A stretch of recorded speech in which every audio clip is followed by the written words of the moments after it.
Good evening and welcome to our December 9th, 2014 Ogden City Council special council meeting. I'll let the roll call reflect that all council members are present, and we will return the time to Vice Chair Gochner for the Pledge of Allegiance. Rise and join us. I pledge allegiance to the flag of the United States of America and to the republic for which it stands, one nation, under God, indivisible, with liberty and justice for all. Thank you. Please join us for a moment of silence.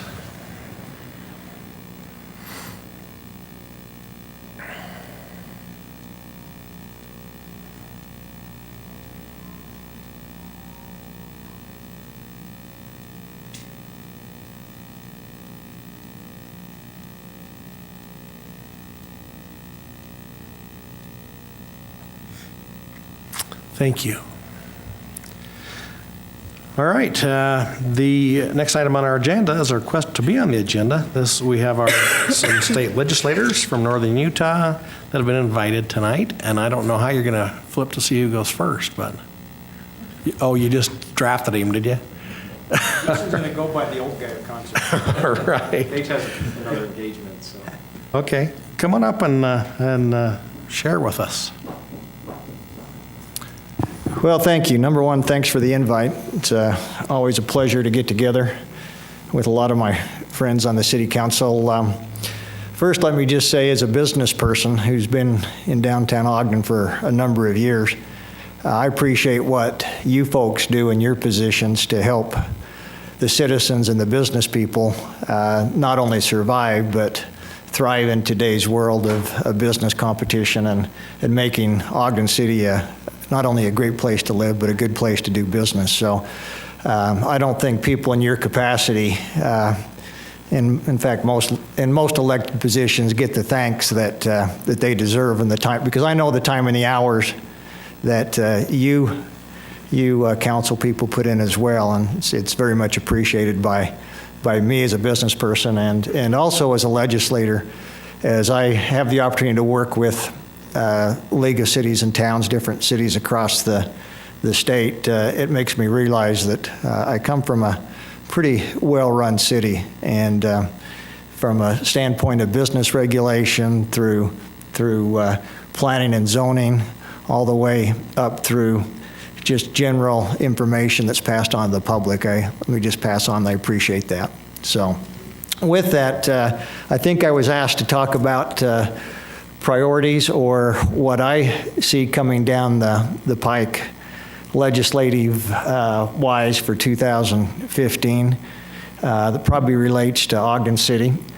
Obviously, and I'll be starting my fifth term, ninth session in a little over a month, so I've been down the road. I've been in the state when we've had a lot of money to pass out. We gave money back in the days when we had huge surpluses. And I've also been in the time when we've had no surpluses, so I've kind of seen both sides of the road. The last 2 years have been areas where we actually haven't had surpluses. We haven't had some major deficits like we saw in 2009, 2010. But our number one priority from a state legislative standpoint is budgets.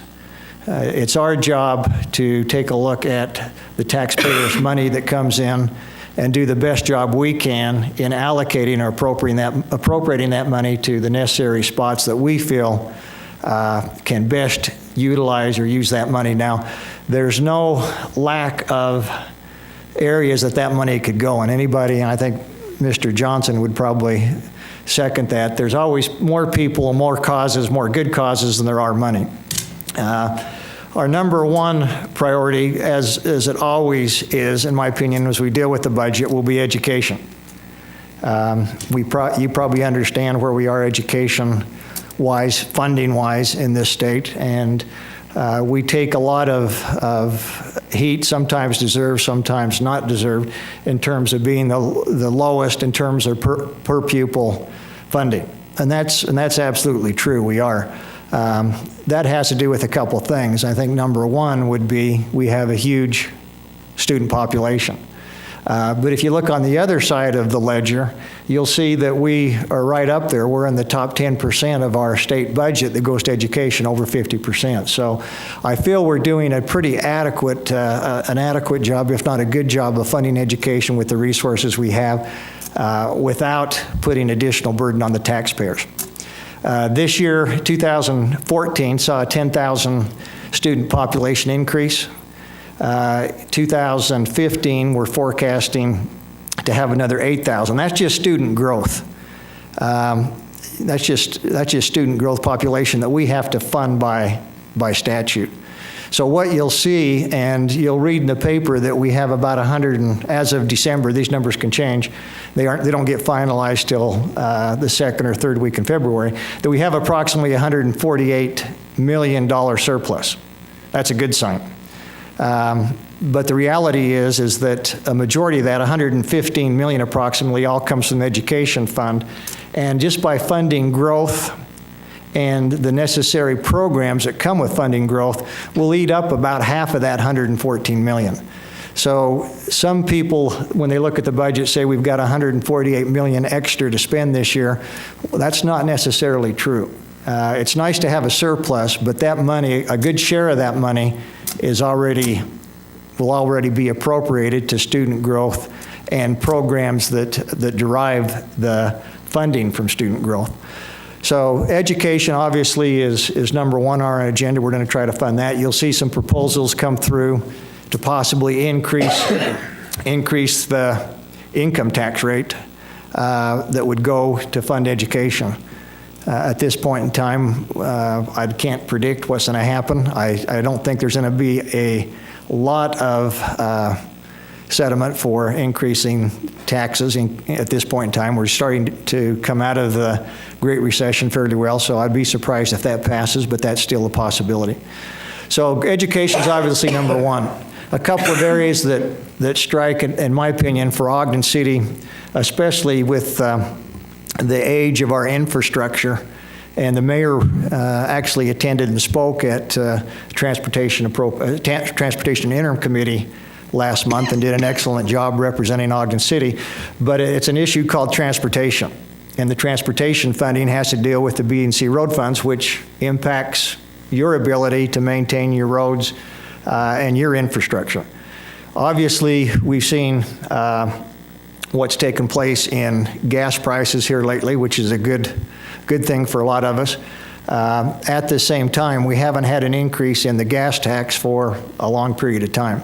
And what we're seeing with the high efficiency vehicles, electric cars, et cetera, we're seeing more miles driven with less revenue being generated by that tax. So like it or not, this year I would look for some type of modification to the gas tax and maybe some type of modification to how transportation, the allocation of those funds are given, especially so we can help cities like Ogden in their infrastructure needs, which we realize are very critical.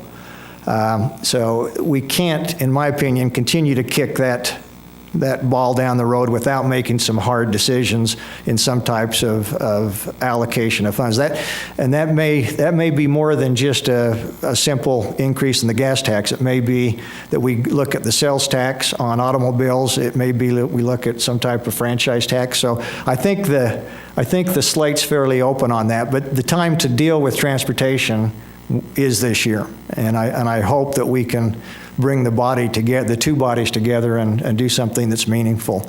Because I think that I realize the concerns of Ogden City and other cities across the state as well. Finally, we have an issue that I call economic development that I kind of roll a number of things into. One of those would be water. One of those would be land use. Water and land use, obviously, as we look in the future, our population, as you know, in the state of Utah is predicted to double in the next 30 to 35 years. Two things are going to become very critical for that growth and very critical for cities like Ogden to understand as they do their land planning and they look at their infrastructure and their water needs. We have to, and I sit on the Water Development Commission, so I'm fairly well-versed in what we see happening across the state. We need to put more money into water funding, into infrastructure, so that we have the ability, and you have the ability, to encourage economic growth, construction, new construction for residential and commercial. Without water, that doesn't happen. So in my opinion, water development and funding water for the future becomes critical for all of the state of Utah, and especially Ogden City. With our increase in population that we're going to see coming about, and our economic development, right now we're ranked number 2 or 3 in vibrant economies. We want to continue that, but we don't continue that without the proper infrastructure in place, especially the water.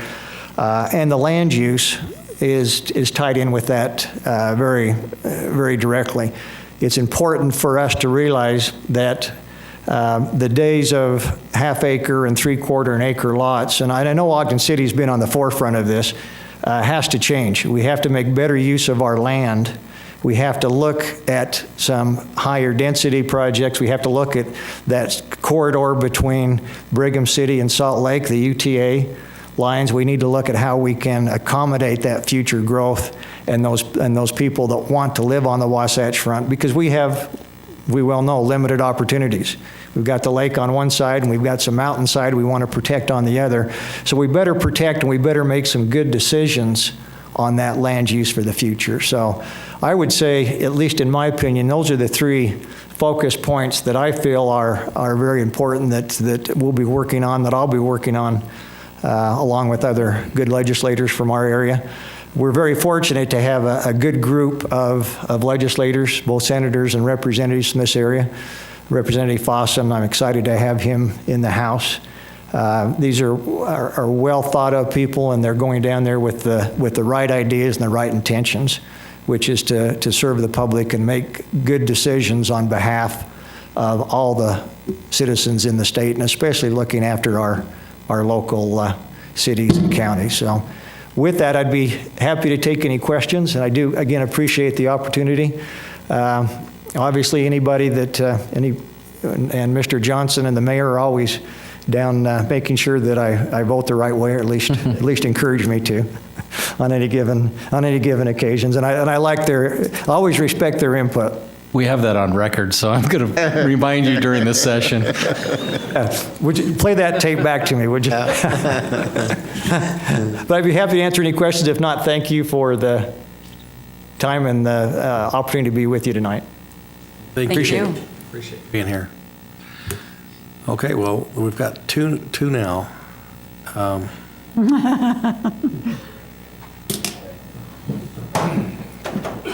right, I've got some notes I'm going to refer to that I can't hand you. So, Justin Fossen, North Ogden. Do you want me to state my address? It wouldn't be a bad idea. Okay. It's 1205 East, 2325 North in North Ogden. I'm going to give you a little background first. A longtime North Ogden resident. I've worked in Ogden for the past 15 years. 3 different companies, but always in Ogden. And I've just loved it. I love it here in Ogden. I participate heavily in a lot of different groups and organizations here, and I just am very passionate about it. I'm a small business owner and a strong advocate for entrepreneurism, so I fully support all the entrepreneurial things that are coming into our city. And my background is sales and marketing. I'm a military veteran of 9 years, and I've got a small family, 4 kids, and a wife in a doctorate program right now, so life's pretty busy. I admire and respect what you do. I served on North Ogden City Council for 2.5 years. I was in the middle of my term when Representative Wilcox resigned and asked if I would run. And my hope was to serve a larger area and do essentially the same things that I was able to accomplish on the city council. So I know some of the challenges that you face. I know the process and procedures of what you do, and I am very open and want some open communication with you about things that are important to you. So I'm always willing to listen. We may not agree on everything, but I am always willing to listen. I was appointed back in April, and so I've had the luxury of kind of getting my feet wet in some interim committees. I now sit on the Education and Transportation Standing Committees, and also Public Education Appropriations. So Representative Froer touched on the importance of education and transportation here. Those are two areas that I'm very passionate about, and I'm pleased to be serving on those committees now. Like I said, I think I could sing the praises of Ogden for hours. I have watched the transformation over my lifetime, and just love what is happening down here. Tonight, I guess the remarks that I'd like to share would be to come and urge prevention and planning. Those are 2 points that I think are very important in the things that we're facing, the challenges that we face. Planning for our future, and that includes transportation here in Ogden City. I understand the importance of the transportation projects that you have outlined, and I've met with Mayor Caldwell and staff a number of times on those issues. Long-term capital projects, that's another thing in North Ogden especially that was of interest to me, ensuring that we're planning for future growth and change in the city, and that we're capable of undergoing those changes. Another thing that I'm passionate about that I mentioned was prevention. I think, we've all heard the saying about an ounce of prevention, and my efforts really are focused at prevention when it comes to crime, when it comes to recidivism, when it comes to sexual assault, when it comes to domestic violence, and suicide prevention and awareness. I'm very passionate about those areas. I've been involved in a number of different programs, and just so you know, those are areas of particular interest to me. I have reached out to your police department as well as other police departments in the area, and I will work closely with them on improvements that we can make legislatively to help them, and especially in the area of prevention. Another area that's important to me is tourism in Ogden. I understand what a key component of our infrastructure and why we're here and what we do that it is. So I have sat down with some of the players in tourism and have known them for years, but that's an area that's important to me, so that you know. I've also proposed, and I know most of you have probably seen my email a few weeks ago, but I'd also strongly encourage outreach within our own communities, integrating populations that may feel that they're separated right now from our city and our residents. The email that I sent you was a proposal regarding a sister city in Mexico. I know we have one in Germany. I love that concept. It seems to have kind of fizzled the last few years. I don't know what the attendance is. I attended a couple years ago when we had a German exchange student and really enjoyed it, but we have a huge Hispanic population, and I would love to see, and I know this is of interest to our Ogden-Weber Chamber of Commerce, I'd love to see more integration of our population that may feel like they're just not a part of what we do and who we are. I think they're an integral part of what we are, who we are, and what we do. And so I'd love to see some activities that really bring our community together, and I'm happy to help work toward those goals. So happy to answer any questions you may have.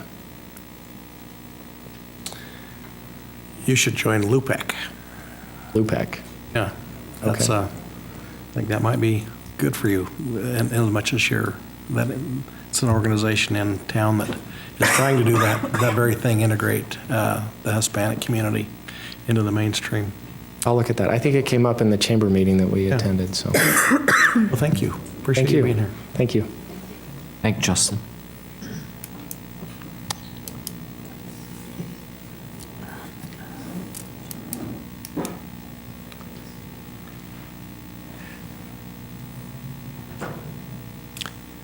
Myself to the front here. Thank you for inviting us to hear ourselves speak. We really appreciate that. More than you know.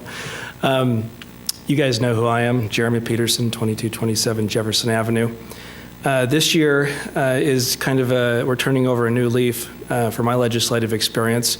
I've been reassigned to my committees, and so I'll be serving on the Law Enforcement Committee. I'll be vice chair of the Revenue and Taxation Committee, and I'll be staying on the Economic Development Appropriations Committee. As far as legislation goes, there's three things that I'm working on that will affect Ogden City. The first two are indirectly. The state auditor contacted me this week and identified a problem in statute relating to RDAs and how they work with debt service levies with the school districts. And so there seems to be something incongruent with the way the statute's written.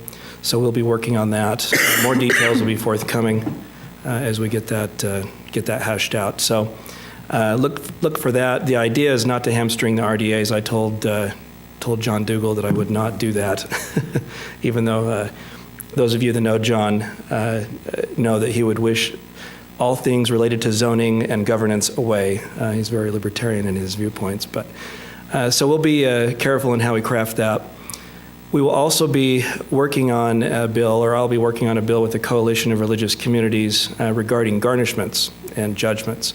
And we have and that'll affect us here with the number of payday lenders and other alternative financing institutions that are here. A lot of our population is underprivileged and uses these services to, finance their daily needs, puts them into essentially debt slavery. And currently, in statute, there's limitations on, or there's guidance on when a garnishment can begin based on that person's income. And we're going to take a look at that and see if we could bump up that minimum level to give these individuals a little bit more room to live and to pay their daily needs, pay for food, housing, that sort of thing. Also, what it should do is it creates an incentive for the payday lenders to underwrite a little better when they make these loans. So more details will be forthcoming on that. We have some draft language, but it still needs to be vetted. So look for that. The third thing that will affect the city, and this is a direct impact in Ogden City, is I will be requesting a $2.5 million appropriation to be made to the city for unit consolidation. I'm preaching to the choir here, but we have a lot of lousy housing here in the city. And there's 4,000, from the report that I read, about 4,000 substandard housing units that exist beyond what would be normal for a house or a city of our size. And so that appropriation will be, we're going to craft it in a way that it would be essentially a grant to owner-occupants who wanted to come into the city and consolidate some of these historic houses that we have sprinkled throughout the East Central District that are, multi-housing. So bring those back into single-family. Obviously, the implications for that are huge. You stabilize the housing in that neighborhood, and that you get people that build roots in the community rather than having a transient population turnover constantly. That impacts the school district and should help fix some of those problems. We have about 8% of Ogden's housing is vacant, so some people may ask, well, where will the people go? I mean, there's plenty of space and available housing for these individuals still. So that will be coming down the line. That should be heard at our Economic Development Appropriations Committee, so we'll be making the pitch there. Dixon Pitcher is the chair of that committee, so that bodes well for that hearing. There's a couple others on that committee from the area. So that's what I'm working on. Any questions, comments, concerns, queries, worries? It's not looking like it. Thank you. I appreciate you Wow, being you here. guys are really easy. Thank you. Thank you. Well, you may get it in on an email. Okay. Thank you so much. All right. Next item on our agenda is approval of minutes. The first is for the regular meeting of September 16th, 2014. Councilmember Blair. Yes, thank you, Chair Heyer. I have reviewed those minutes and found them to be accurate. And of the work session of September 28th, 2014, and the closed session and work session of October 28th, 2014. Councilmember Wicks. Thank you, Chair Heyer. I reviewed those minutes and found them to be accurate and would make a motion that we approve the minutes outlined in items A and B. Second. Okay, we have a motion by Councilmember Wicks and seconded by Councilmember Blair. This is a voice vote. All in favor? Aye. Are there any opposed? Okay, next item is common consent. I have two items on our agenda for that. Carryover budget amendment. Who will be? I'll go ahead and make a motion that Oh, we... that's right. What are we going to do here? Report on the encumbrance and project carryover funds and mid-year fee amendments for the airport. And set the public hearing for January 6th, 2015. Okay, and we have a motion by Vice Chair Gottner, second by Councilmember Garner. So this is a voice, yes. For clarification, do we need to say that item 6B, number 2, has been removed from the agenda? Yes, yes, I should have said that before. That's been pulled from the agenda, so the two items would be for common consent. Right, okay. And those were listed in the motion, except for item 6B2, which has been pulled. So this is a voice vote. All in favor? Aye. Are there any opposed? Thank you. Appreciate the help in getting that cleared up. Next item is public hearings. The annual action plan amendment, and I think we'll be hearing from Mr. Ogden for this. Mr. Chair, members of the council, the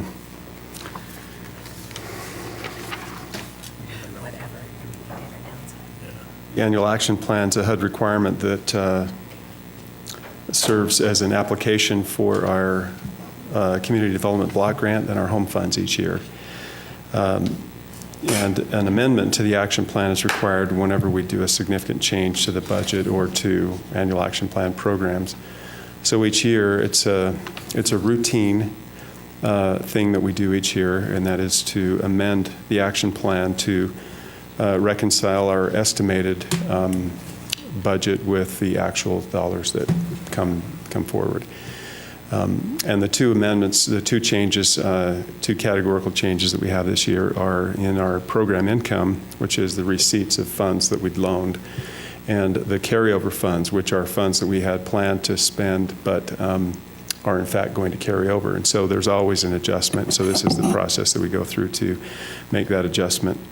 The total of that amendment is in the positive. It's $360,990. And the estimated budget in the action plan was $7,999,449, and it's now adjusted to $8,360,438. The program income amount is increased by 44%. The increase is $216,526. That is essentially due to the increase in loan payoffs. We'd estimated a given rate of payoffs due to our schedule of programmed payments, but sometimes people pay off early, and there were some significant payoffs that we're bringing in to the budget. The carryover fund increase is only 5%. It's $144,464.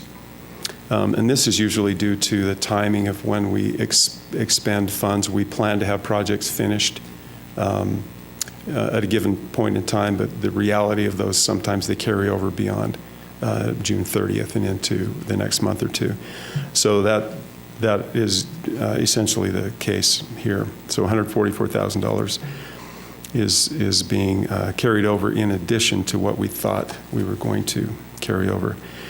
And relative to the programming of those dollars, that $360,000 amount is basically programmed back into those line items that generated the fund. So it's a pretty simple exercise this year. Just put those dollars back where they go in those line items. There's a citizen participation process that needs to take place every time we do an amendment. The Citizen Advisory Committee met on the November 20th and voted unanimously to make a recommendation to the council to approve the action plan amendment. And there was a 30-day comment period that passed from November 2nd to December 2nd, and there were no comments received at that point. So this will be the final action and the action plan that we anticipate for this year, which ends June 30th of 2015, and that will be the end of our 5-year consolidated plan period as well. So we're in the process of working on a new 5-year consolidated plan, and we're going to be holding an open house for the public just before the council meeting next Tuesday. So at 5 o'clock down on the first floor, in case you're interested in attending and meeting some people there and looking at some presentations on the programs and budgets. So that is a recommendation that the council adopt the resolution that changes the, makes the amendment number 1 to the action plan 15. Any questions on that item? Any questions for Mr. Ogden? Okay, thank you. And then if you don't mind, I'll move on to item number 2. Sounds great. Okay. That's what we had in mind. The second item is a program change, a very minor program change to the small business loan program. This is not an amendment to the action plan. It kind of goes along with it, so now it seems like a good time to bring this up. The fees associated with the small business loan program currently there's only a $100 application fee. And so Business Development Group is proposing to add a 1% loan origination fee to try and recover a little bit of program income or administrative cost recovery. So that's the change to the small business loan program, to add a 1% loan origination fee. Is that normal to what other cities do, or is that set by us? And it's our call that we can do it, but it's allowed by HUD, which again, these are HUD funds, and it's a common practice. So that's in addition to the $100? Yes. Okay. How much revenue would you anticipate with that? Well, the 1%, the origination, I think they're $90,000 loans, so it's not really going to be a lot, $900 per loan, and so it may be in the few $1,000s per year.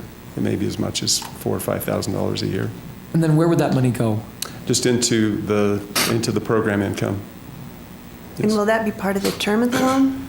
Part of the term, that's a fee. So yeah. Any other questions? Yeah, they'd have to pay that. Okay. Okay.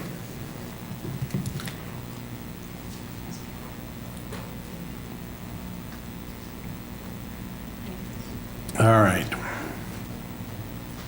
So this is a public hearing. Is there any that was wished? Yes. Sorry, go ahead.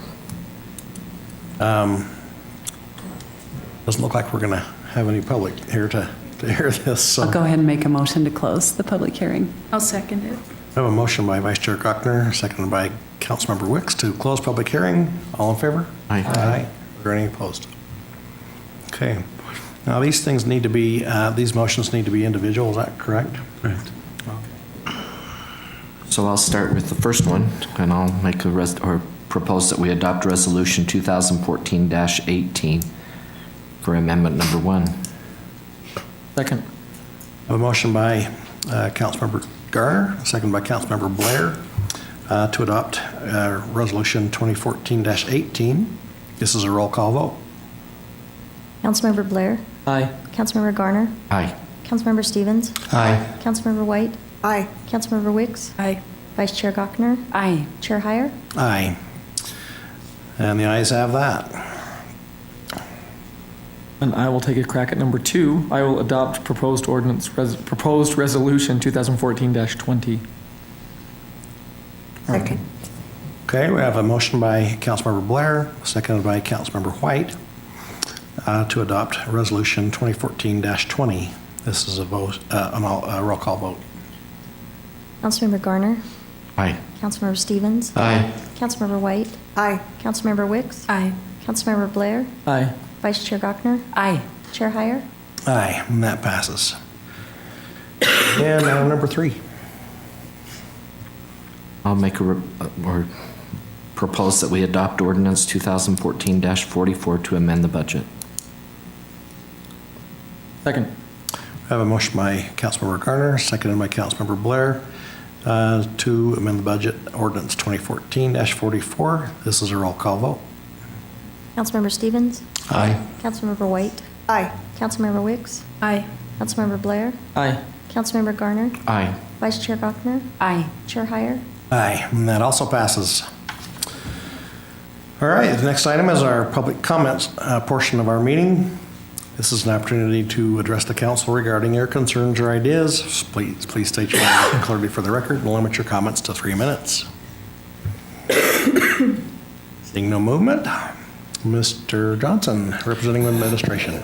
Thank you. I just want to make mention of great sorrow over Dale Campbell's passing. Dale was a great friend of our city. He's did a lot to help us with a lot of projects, and he will be greatly missed.